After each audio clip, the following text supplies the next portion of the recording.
El asistente personal ayuda a las personas con discapacidad o diversidad funcional a todo tipo de funciones. La figura del asistente personal para personas con dependencia ya lleva más de 10 años puesta sobre la mesa. Se incorporó al panorama social español a través de la Ley de Promoción de la Autonomía de las Personas con Dependencia.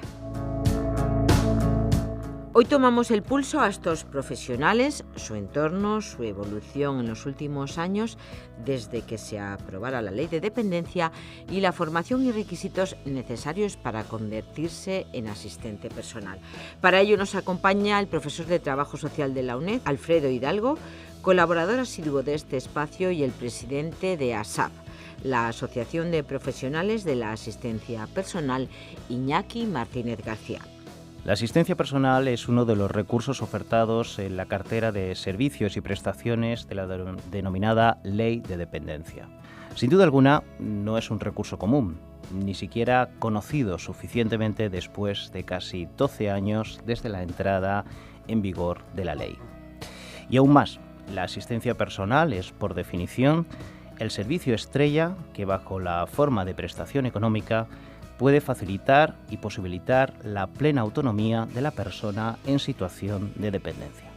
Y sin embargo, es una estrella con muy poco esplendor, algo fácil de comprobar objetivamente a tenor de las estadísticas mensuales que proporciona el SAT, el Sistema para la Autonomía y Atención a la Dependencia. Para analizar con detenimiento este asunto, contamos con un invitado que algunos de nuestros oyentes conocen muy bien, porque desde hace 8 años conduce una batalla interminable: presidir la Asociación de Profesionales de la Asistencia Personal. Iñaki, bienvenido. Hola, Alfredo. Esta es la tercera entrevista que realizamos, y en la última, de hace ahora 2 años, te mostrabas optimista. Lo dijiste tú mismo, no es una apreciación mía personal. ¿Cómo estás ahora?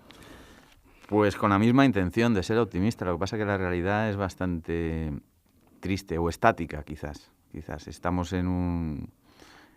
parados en un stand-by, esperando a ver qué sucede, y llevamos así desde la última entrevista que tuvimos también.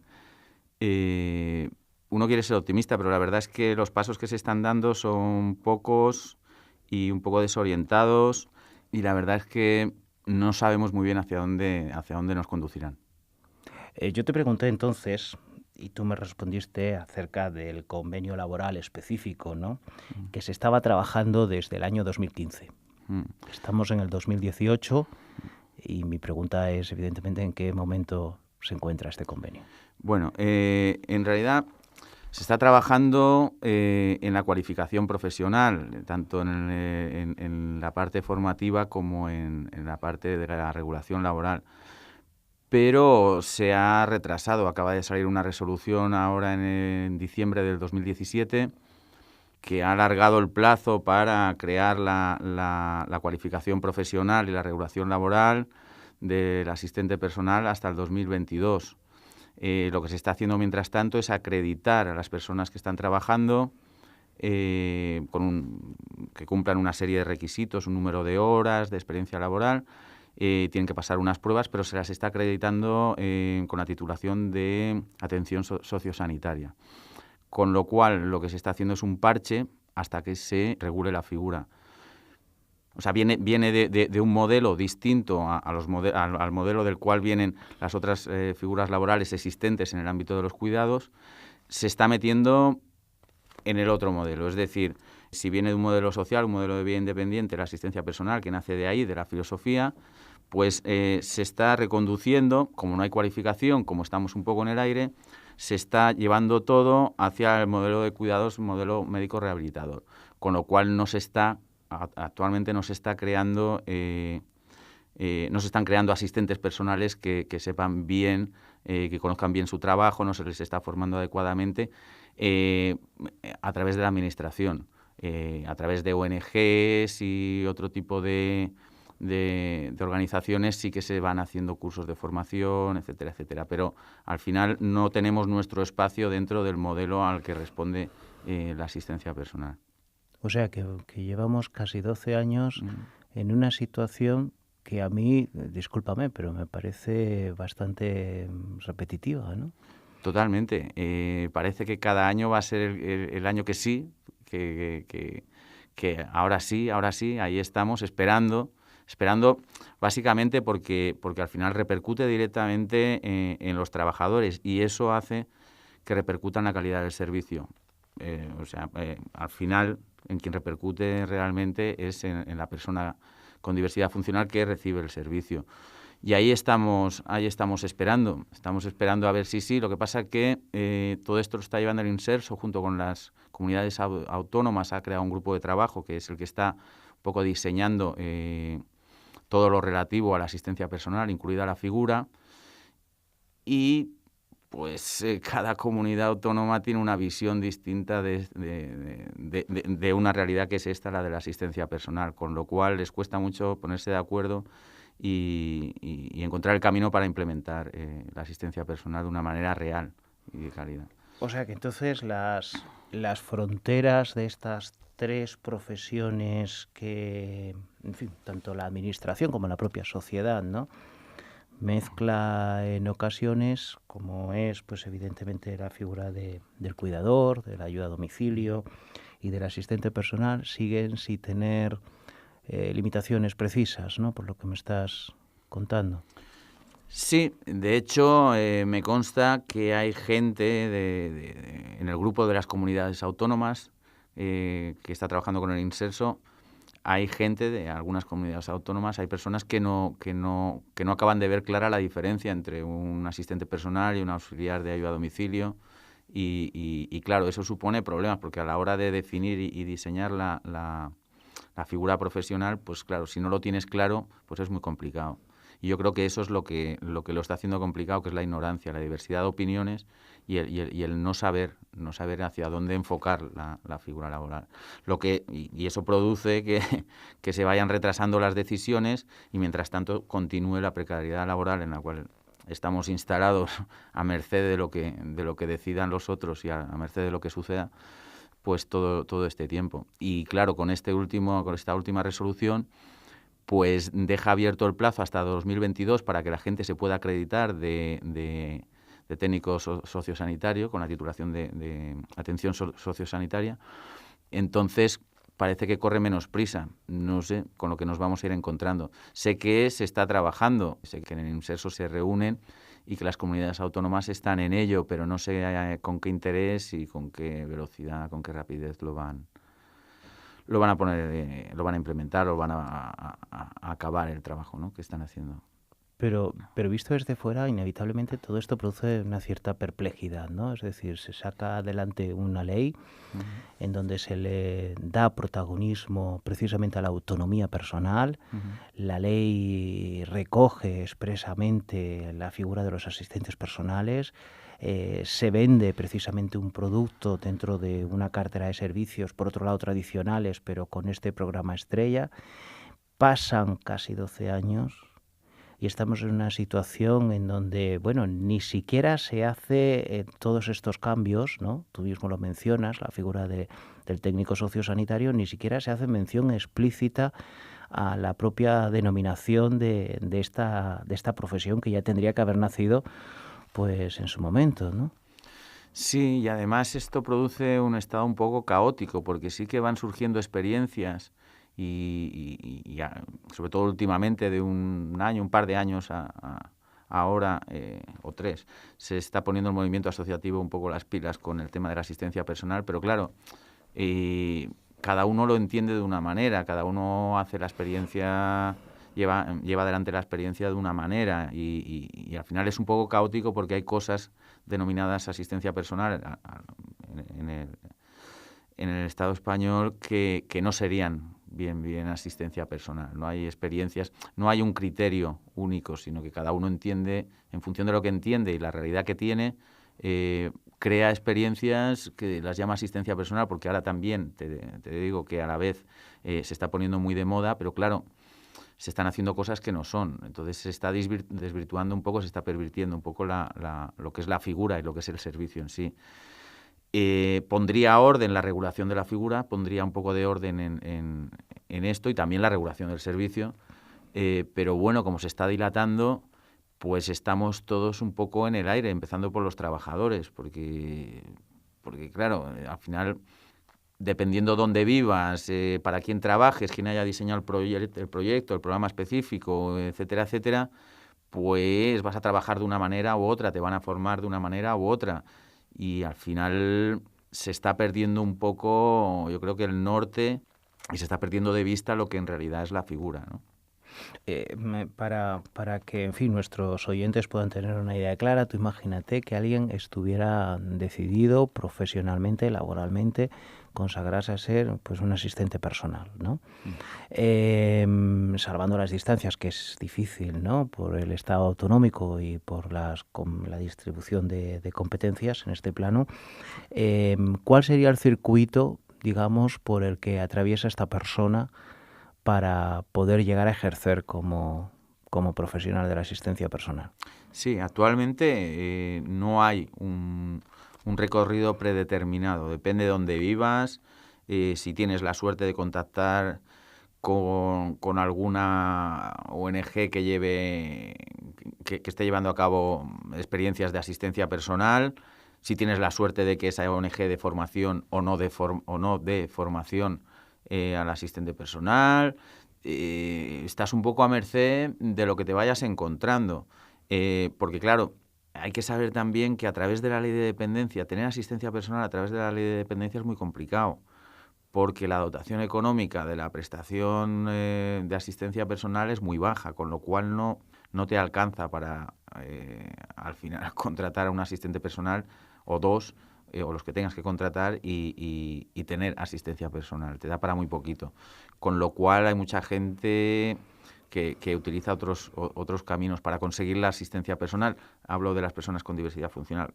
Y entonces lo que sucede es que los asistentes personales están un poco en el aire, a merced de lo que te vayas encontrando, de donde vivas, la comunidad autónoma o el pueblo, con lo que te encuentres en esas experiencias que se están haciendo de asistencia personal, esos programas específicos no hay nada. Cada uno tiene un recorrido que está abierto, o sea, al 100%, depende del camino que te encuentres. A ver si lo he entendido bien, es decir, la formación entonces que recibe la persona es una formación, vamos a llamarla, estrictamente privada, no reglada, porque la imparte la asociación X de su lugar. Sí. ¿Es así? Sí. Bien, y dicho esto, una vez que ha adquirido esa formación, bueno, pues en fin, pues la asociación, digamos que le expide una especie de certificado de aptitud que tiene el valor, llámese X, porque que de momento tiene el valor que tiene, certifica que has hecho el curso que has hecho. El kit de la cuestión está en cuando se regule la figura y salga la formación, qué valor van a tener estos certificados o esta formación. Así es. Pero como actualmente no hay ninguna formación oficial, lo único que existe son estos cursos, que por otra parte está bien que existan, porque por lo menos hay algo. Lo que pasa que si una persona de Murcia o una persona, yo qué sé, de Asturias dice, yo quiero ser asistente personal, ¿cómo me puedo formar? Pues tiene que coincidir un poco pues que alguien organice un curso allí en su comunidad autónoma, ¿no? Porque si no lo tiene complicado. Y una vez realizado eso, en su posible contrato laboral, ¿cómo figura esa persona? Seguimos con el mismo convenio, estamos inscritos en el mismo convenio general que estábamos ya hace unos años. El tema laboral, si te contratan por medio de una empresa, una asociación, una organización, te pueden contratar con ese convenio. Lo que sucede es que una persona no te puede contratar, una persona con diversidad funcional que te quiera contratar a ti de asistente personal no te puede contratar directamente, porque el convenio no lo permite. Con lo cual tiene que ser a través de una empresa o una asociación que gestione temas de asistencia personal, si te quiere contratar de asistente personal.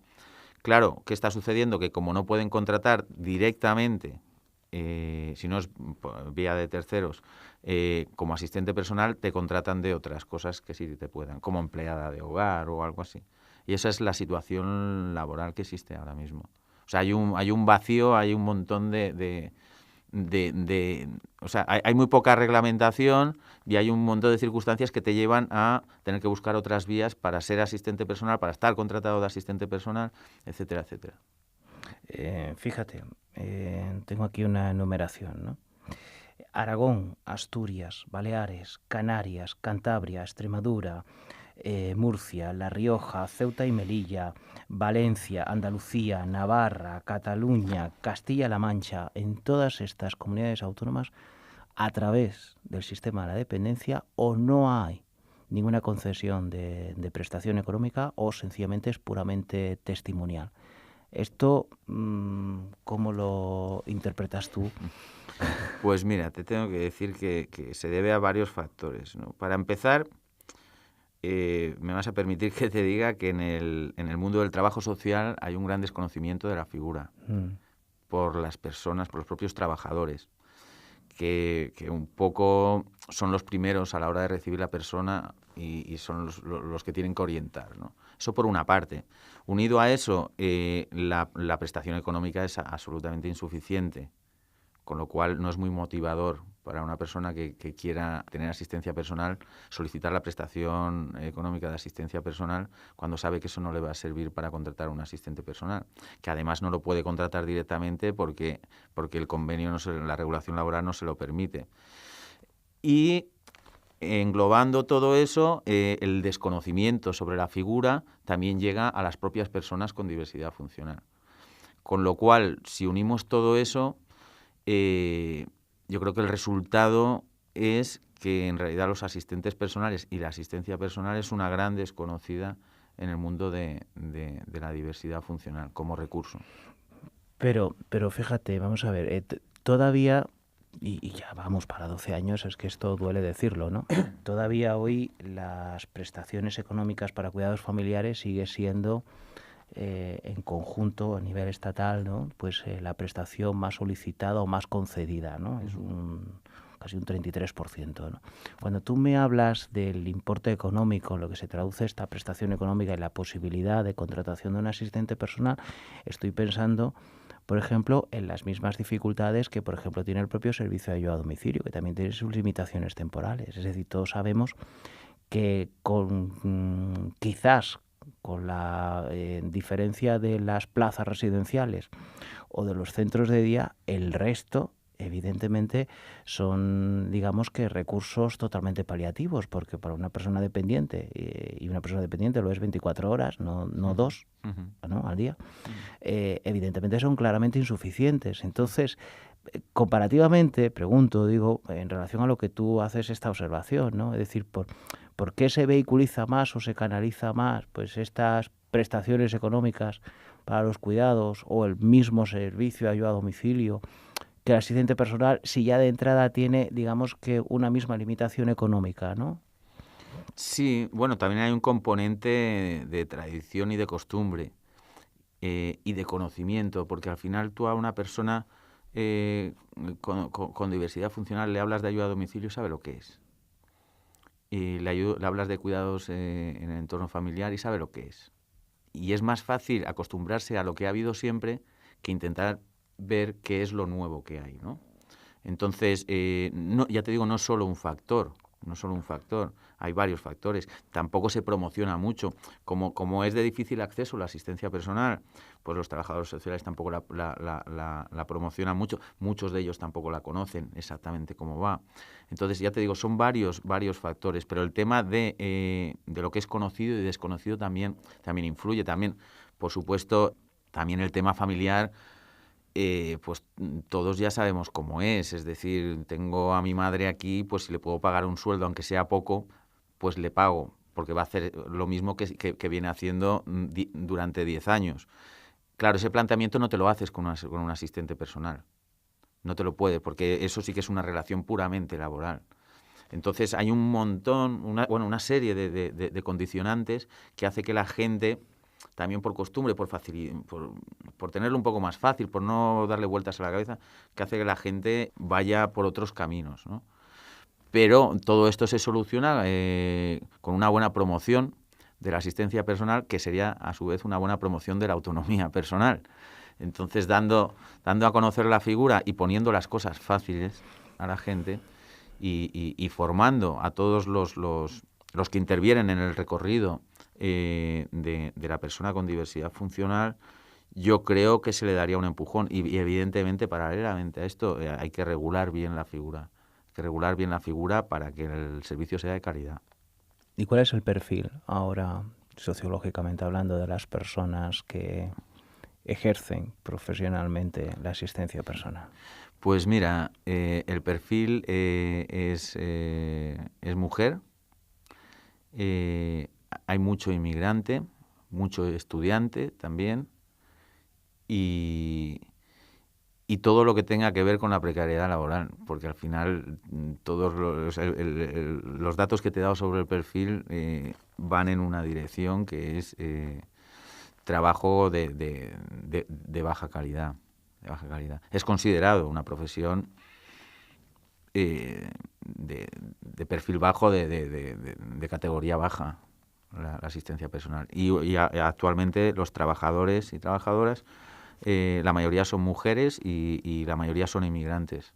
Y la mayoría son, y por otra parte también estudiantes. Es un poco lo que conforma. Es muy complicado, te digo que es muy complicado trabajar de asistente personal y mantener una familia, por ejemplo. Entonces, generalmente acceden a este trabajo gente que está en una situación ya precaria de por sí. Y si no es así, los que acceden que no tengan una situación precaria, al final acaban dejando el trabajo. También continúa siendo un trabajo de paso por la precariedad laboral. Con lo cual hace que no sea algo sólido como profesión todavía, no se ha instaurado, no tiene un suelo firme donde aposentarse. A ver, Iñaki, tú llevas 8 años al frente de esta, digamos que, representación profesional, ¿no? Me imagino que a lo largo de todos estos años pues habrás visto de todo. A lo mejor es un tema delicado, ¿no? Pero me pregunto que al margen del desconocimiento de la sociedad que ha salido, al margen del desconocimiento de los profesionales de referencia que son los trabajadores sociales, al margen también de la negligencia de la administración y de las administraciones territoriales. Si yo te preguntara que hicieras un poco de autocrítica dentro del panorama vuestro, del todo el tejido asociativo que está involucrado con la asistencia personal, ¿qué cosas se están haciendo mal? En lo que a nosotros nos toca, que es la Asociación de Profesionales de la Asistencia Personal, la verdad es que siendo autocrítico nos estamos moviendo poco. No, pero claro, nos estamos moviendo poco porque tenemos unas circunstancias vitales muy complejas, porque vivimos unas realidades muy complicadas, porque al final un asistente personal, debido a la precariedad laboral, tiene que trabajar asistente personal y si puede trabajar de 3 cosas más. Y tenemos muy pocos espacios en nuestra vida para dedicarnos a esto con más fuerza. Y la verdad es que quizás, no lo sé, pero por lo menos se podría intentar, quizás cambiarían un poco las cosas si nosotros pudiéramos permitirnos hacer un poquito más de fuerza. No lo sé. Eso en cuanto a la parte que nos toca a nosotros. A mí me gustaría que nos pudiéramos dedicar más exclusivamente a reivindicar y a crear la figura y a hacer un poco más de presión y un poco más de fuerza en la administración. Y esa es siendo autocrítico, eso es claro, porque eso es como un círculo vicioso. Una vez entras ahí, claro, como no puedes romper, como no tienes esa fuerza y esa energía y esos espacios de tiempo y para hacer presión, para intentar cambiar las cosas no cambian y a su vez tú sigues metido en el mismo círculo vicioso. Entonces se perpetúa un poco.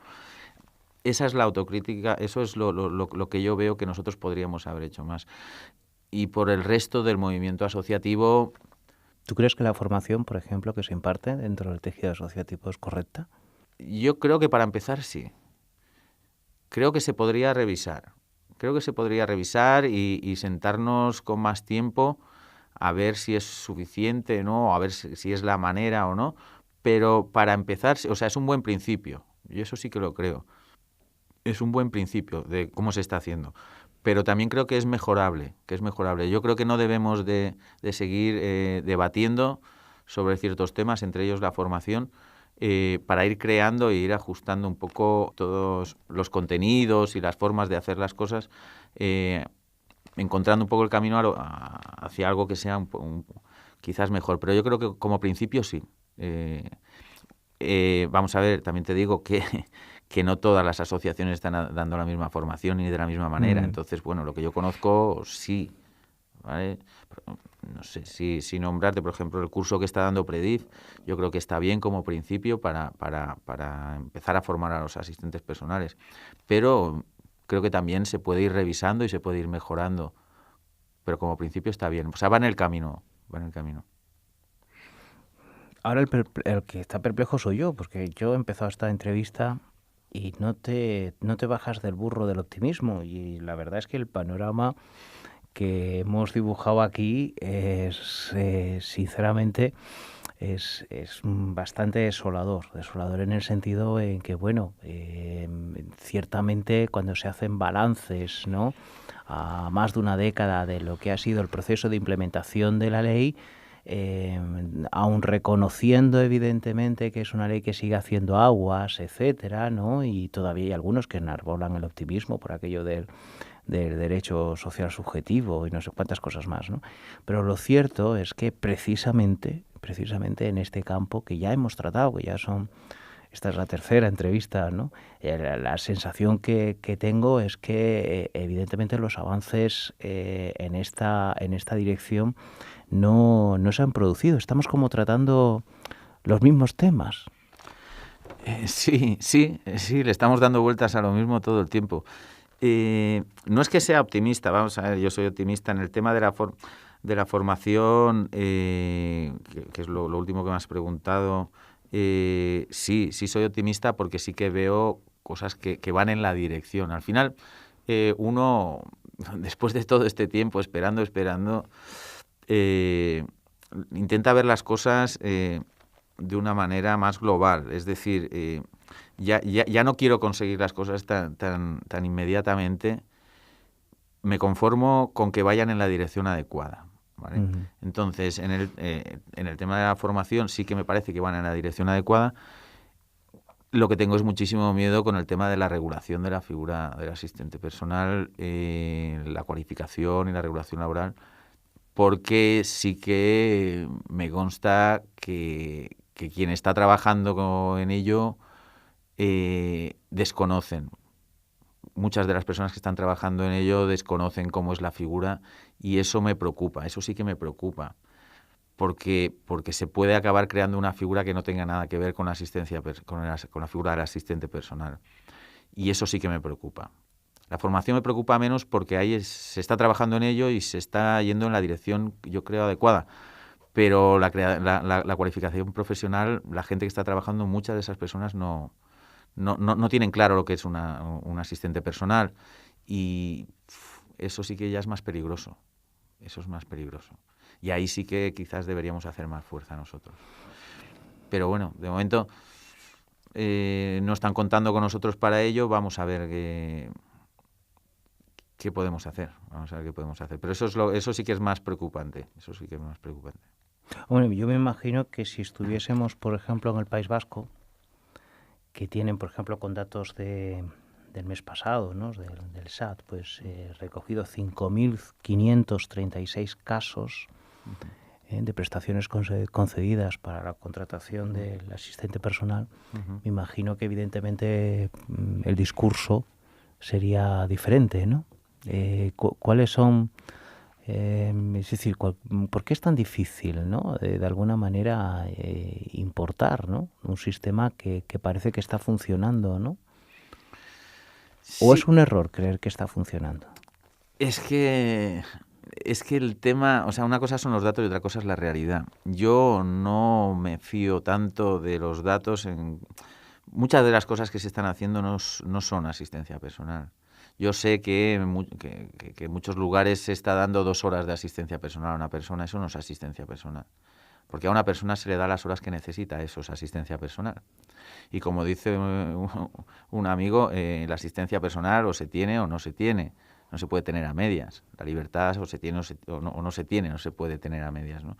Entonces, yo la pongo en cuarentena la credibilidad de los datos que están dando vueltas por ahí o que tiene el Inserso, por ejemplo, ¿no? No estoy tan seguro de que haya tanta asistencia personal como refleja, que haya tanta asistencia personal en unos sitios y que otros no haya, ¿no? Entonces, partiendo de esa base, yo creo que habría que mirar un poco, habría que revisar un poco las experiencias y en qué se está empleando la prestación de asistencia personal, qué se entiende por asistencia personal y cómo es la realidad. No sé, tengo mis dudas sobre los datos que has dado, por ejemplo. Tengo mis dudas. Y de hecho hubo, vamos, de siempre hay una especie, ¿no? Digamos que de queja o de crítica, ¿no? Por parte tuya, precisamente en torno al propio País Vasco, ¿no? De cuando yo te preguntaba al inicio de los tiempos. Voy a ver si me acuerdo. Al inicio de los tiempos, cuando te preguntaba, decía, bueno, ¿y por qué en el País Vasco desde prácticamente punto y hora esto ha arrancado? No sabemos si bien o mal, bueno, pero ha arrancado, ¿no? Y entonces, evidentemente, haya habido, pues, bueno, hay actores con nombres y apellidos que conocemos, ¿no? Los que estamos familiarizados, ¿no? Con esta temática, pero en general puede decirse, digamos, que los trabajadores sociales como profesionales de referencia han sido un motor a la hora de impulsar, ¿no? La figura de los asistentes personales allí, ¿no? Y quizás de ahí venga un poco la crítica a la hora de contrastar, ¿no? El resto de los datos de que esto no se mueve en el resto del país y quizás sea, entre otras cosas, porque los propios profesionales del trabajo social tengan parte de responsabilidad en eso. Sí, bueno, por un lado tiene que apostar por ello la administración y los profesionales que ahí trabajan. Entonces, viene prácticamente de ese es el origen del tema, ese es el origen de que la situación vaya por un lado o por el otro. O sea, si la administración apuesta, que en su momento en el País Vasco apostó, y tú y yo conocemos nombres propios, ¿no? Y plantea una serie de caminos por los cuales ir. Detrás van los trabajadores sociales. Al final es por dónde quieres conducir tú los apoyos que das a las personas con diversidad funcional. Y básicamente nace de ahí, nace del interés de la administración por este tema o por el tema que sea. Y la administración va conduciendo las políticas hacia un lado o hacia otro. Y eso hace que los propios trabajadores, en este caso trabajadores sociales, lleven los apoyos hacia un lado o hacia otro, lleven los recursos hacia un lado o hacia otro, ¿no? Yo creo que es un interés que nace de la administración. ¿Se podría decir entonces de alguna manera que hoy el asistente personal en España es una manera elegante de denominar una profesión o una actividad laboral que es otra? Me hablas de la realidad. Claro. Hombre, me ha gustado mucho lo de elegante, que te suene elegante lo de asistencia personal. Sí, como te decía antes, la asistencia personal está de moda y ahora se llama a todo asistencia personal, porque la promoción de la autonomía está de moda, porque desde Europa nos dicen que es el camino a seguir, ¿no? Entonces todo el mundo dice. Otra cosa es cuando bajas al suelo, cuando bajas al terreno, cuando examinas un poco sobre el terreno y ves las cosas que se están haciendo. Entonces es cuando ya puedes discriminar. Dices, mira, pues esto sí que es asistencia personal, pues esto no es asistencia personal. Pero sí que puede haber muchas cosas que se llaman asistencia personal y no lo son. Bueno, Iñaki, tenemos que que dar por finalizada esta entrevista. Pues es una pena. Es una pena, pero que conste que hago público que te emplazo a dentro nuevamente de 2 años o 3 años para ver si este escenario, este panorama, ¿no? Pues ha cambiado, porque hasta ahora estamos haciendo como una especie de evaluación en el tiempo, ¿no? Sí. Pues a ver si soy capaz de venir ya con la regulación laboral y la cualificación profesional. Pues desde luego sería una alegría para la profesión y sobre todo para las personas con diversidad funcional e intelectual, de las que no hemos hablado, por cierto, en esta ocasión, porque me imagino que muy rápidamente, ¿no? Es decir, que estas personas incluso deben de tenerlo más difícil, ¿no? Sí, bueno, la profesión de asistente personal con personas con diversidad intelectual, digamos que está menos clara o que es más, ha venido un poco después, pero bueno, hay experiencias, se están haciendo cosas de asistencia personal en el territorio español y están funcionando bastante bien.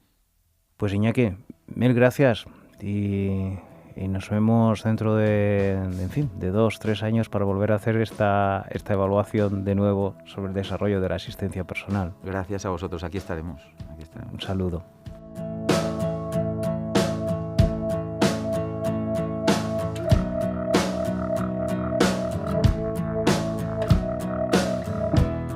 La asistencia personal está de moda, así lo apuntaban nuestros contertulios de hoy en esta interesante charla que han mantenido en torno a la asistencia personal 12 años después de ser aprobada la Ley de Dependencia.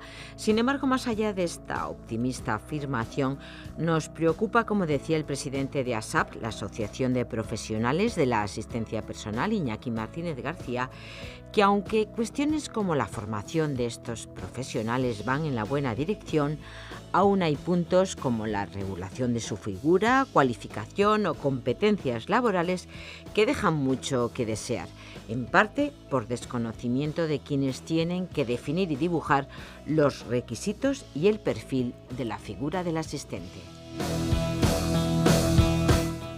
Haremos una pausa en el tiempo hasta volver a analizar este tema tan interesante en el que, por supuesto, esperamos contar una vez más con el profesor de Trabajo Social de la UNED, Alfredo Hidalgo, moderador de esta charla con Iñaki Martínez. Muchas gracias a los dos.